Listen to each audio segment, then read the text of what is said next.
Just say no. Have you ever heard that before? 3 simple words meant to be memorable and to make a lasting impact on our nation. You know what they mean. Don't do drugs. There has been a war on drugs raging in America for the past 50 years. Some common war on drugs programs are the DARE program, drug abuse resistance education. Sometimes they change the word, define, assess, respond, evaluate. Should you ever find yourself in a drug temptation situation, please do not forget the 4 critical words: define, assess. Guess you're in trouble. Just say no. Here we go. Nancy Reagan in the 80s. Big proponent of that. There are some real classics. If you haven't seen this one before, I'm especially happy you're here. Is there anyone out there who still isn't clear about what doing drugs does? Okay, last time. It's not the last time. This is your brain. This is drugs.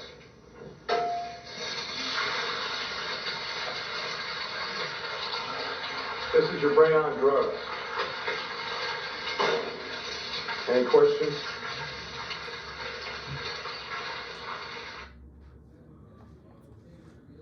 I keep a skillet in my room to remind me not to use drugs. Can you imagine a real war with guns and bullets? And if we equipped our soldiers with 3 simple words: please don't shoot me. Wait, sorry. Don't shoot me. Don't have to be polite. Don't shoot me. Don't shoot me. Drugs are bullets in my metaphor. I can make metaphors too. Skillets don't stop bullets. I can prove they don't stop drugs too. Pee Wee Herman was arrested. Is there anyone? Pee Wee Herman was arrested in the 80s for drugs. And his punishment was to make an anti-drug PSA.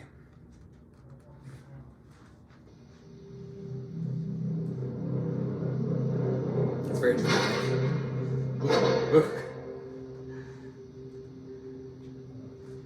You know what he's gonna say? This is crack, rock cocaine.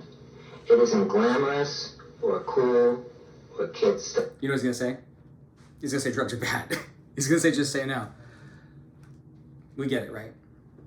It reminds me of bad parenting. It takes an actual investment, a personal sacrifice on the behalf of the parents. I don't have kids, but I've read this somewhere. The parents, you can't just tell your kids what to do. It's more complicated than that. It takes a relationship. It takes actual discipleship.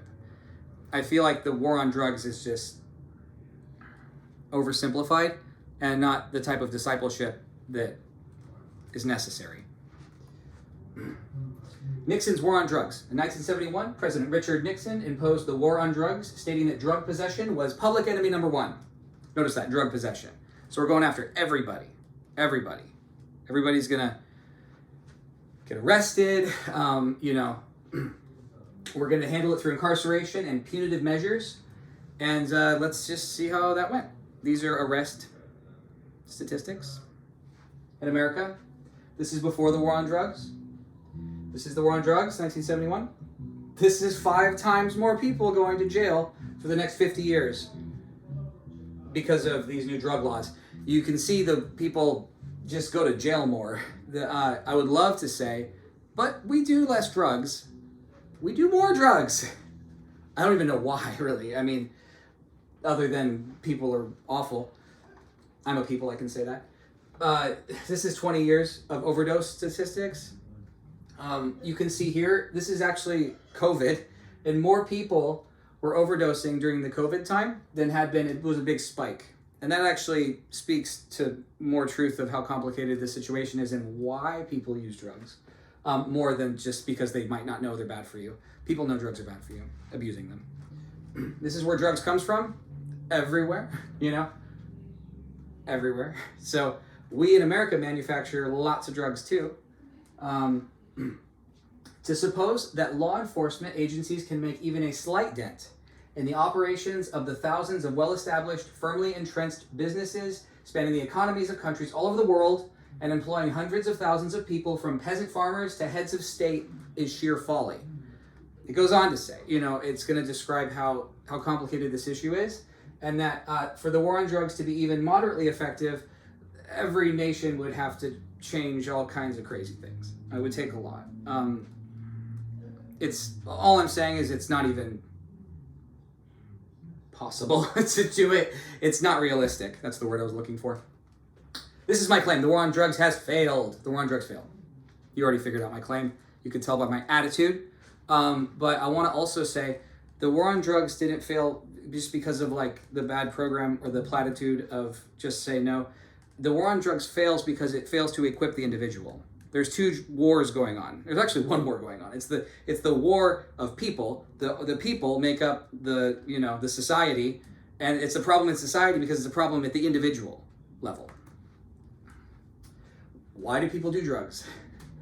Drugs can change or lift your mood, increase your energy levels, change your perspective, and aid your sleep, help you relax, remove emotional or physical pain, all kinds of stuff. There's list goes on and on. You can lose weight. You can gain weight. Drugs, here's what drugs do. Imagine it's your wedding day. You're so happy. You're so happy, overjoyed. Why? Why are you so happy? Because the way you were built, there are certain hormones and chemicals just creating a fireworks display in your mind, in your brain, in your squishy brain, that are making you feel these feelings. This is the human experience. Drugs, using them illegally anyway, is robbing your brain and robbing your body of those very chemicals, so that the first time you try some super powerful drug, you can feel like it's your wedding day. Neat. The problem is the returns are extremely diminishing. Extremely diminishing. You weren't designed to have your wedding day every day. There's no way to sustain that. What ends up happening is you become addicted because just to feel normal, you have to use the drugs. And you continually chase that one first time you had that awesome feeling, hoping you would have that again. You don't. You don't. Your body adjusts and it becomes just drinking water is what doing drugs is like once you're heavily addicted. The bottom line, abusing drugs is selfish. It's self-worship. It's elevating yourself to the highest priority. Hopefully getting married is the opposite of selfish, right? Drugs are extremely helpful. Legal drugs. Legal drugs. Where do they come from? I want to make this point. Legal drugs that are helpful and good come from the exact same place that legal drugs do. These are painkillers. Where do painkillers come from? The poppy plant. The same place heroin comes from. Here they are side by side. There's your heroin, there's your painkillers. They come from the same place. It continues. These are stimulants, kind of the opposite of the painkillers. On the depressant side, there's more of a peace being chased after. I want peace. On the stimulant side, there's more of a power and energy being pursued. So these are stimulants, legally prescribed stimulants used for everything from everything from ADHD medication, like Adderall and Ritalin. They're also prescribed for things like binge eating disorder because they suppress your appetite. Lots of helpful uses. I just want to make the point of what they're made out of. Ritalin, meth, Adderall, amphetamine. Methamphetamine. It comes from the same place as the illegal drugs do. It's important to know and recognize. Legal drugs are extremely helpful. I've already made the case for that. Drugs are not bad. They have no morality. Why does this seem like such an important topic to me? This is my mother. When I was 13, she tried methamphetamine for the first time. It wasn't long after that, she took her own life. I was 18. I don't even have pictures of the person that she turned into. This is who raised me and who I loved and treasured more than anything. She was a great mother, like so many are, hopefully. Now, that would be a good reason. That that would be a good reason to not do drugs. And I was equipped with that. Good reason. But that's not my experience. Death on death is my experience. A 20-year struggle. Multiple overdoses and hospitalizations. Who's that guy? Look familiar? This is your brain. This is your brain on drugs. You know, any questions? That look in my eyes, that's the hopelessness and the desperation and the brokenness come with addiction. Here's me in Arizona getting arrested a bunch. I've been arrested over 30 times. Here's me in Orange County causing mayhem again.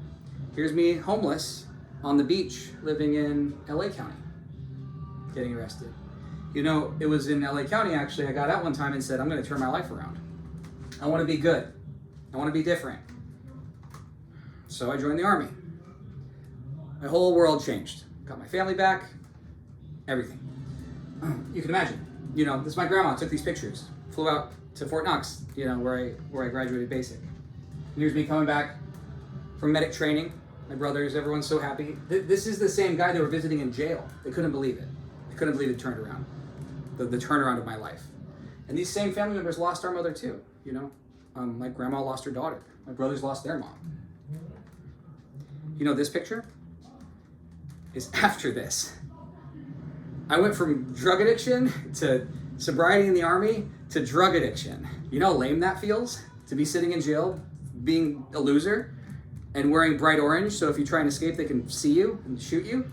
To wearing camo, you know, feeling like a hero and a winner.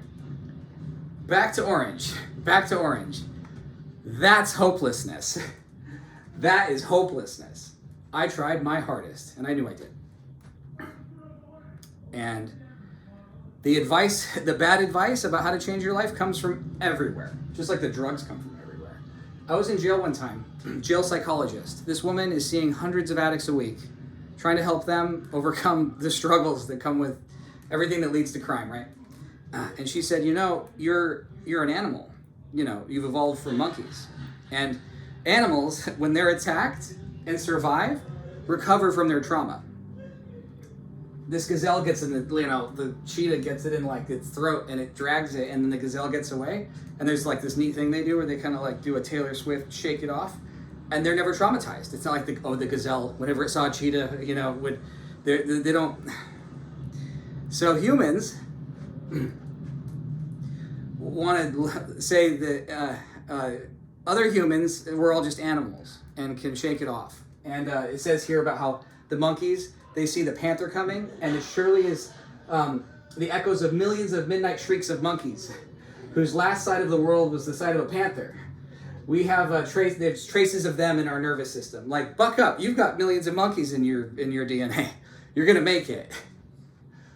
I'm laughing now, but it was sad because I was sitting on a bunk in jail reading this and trying my hardest to be a gazelle, to be a monkey, to be different, to be different. We're animals, you know, we need our animal teachers to retrace our steps. There's one really big problem. I'm not a gazelle. I'm not a monkey. Yeah, you know, so there's a reason this book hasn't like solved. Books like this are going to continue to be generated and sold because people are broken and need help. Did you know that? People are broken. Did you know that this world is broken and fallen? I am going to take a left turn into theology, not because that's fun for me, because that's what's missing in this whole equation, is acknowledging the universe we live in is created by God. Indeed, I felt that I had received the sentence of death, but that was to make me rely not on myself, but on God who raises the dead. Raises the dead. Not you're a monkey, shake it off. Not you're a gazelle, get over it. Not just say no. Something more powerful is happening here and available. And I experienced that in 2018, and I haven't used since. Because I felt the peace that surpasses understanding. I felt the joy inexpressible. And I'm saying these theology terms from the Bible. I've just been reading it for 4 years. I don't even know. I didn't know it before that. But I know it now because it became my addiction. God became my addiction. You were created to live in fellowship with the God of the universe, the maker of your soul. He created your soul and heart so that you could be addicted to him. And we all have sin addictions. We all have sin addictions. And I want to encourage you and go over a couple more verses with you so that you can see that the war on drugs is it's just the fallen world. It's just the fallen world, and the world is not going to fix itself, just like I couldn't fix myself. For thus says the one who is high and lifted up, who inhabits eternity, whose name is holy. I dwell in the high and holy place, and also with him who is of a contrite and lowly spirit, to revive the spirit of the lowly and to revive the heart of the contrite. So encouraging. So encouraging. Now, knowing where my peace comes from, where my joy comes from. And I don't have to rob my brain, and live in depravity, addicted, enslaved to a cruel master. We all have sin addictions. Jesus calls us to be addicted to him, to take on his burden that is light, unlike the burden of sin and the torture that it comes with. We live in a complicated fallen world, but the solution to every personal problem on earth is not complicated. It's just costly. Gaining Christ will cost you everything. It will also gain you everything and infinitely more. Lose your life to save it. Suppressing the truth and unrighteousness leads to addiction, as God gives sinners over to the lusts of their hearts. Personal addiction is sin, and sin has only one solution: the gospel of Jesus Christ. The war on drugs failed, but the war for life, the real war, the war that's raging in the kingdom of God, is already won. The outcome's already written. And I invite you to participate in that victory. In Jesus Christ's name. Thank you.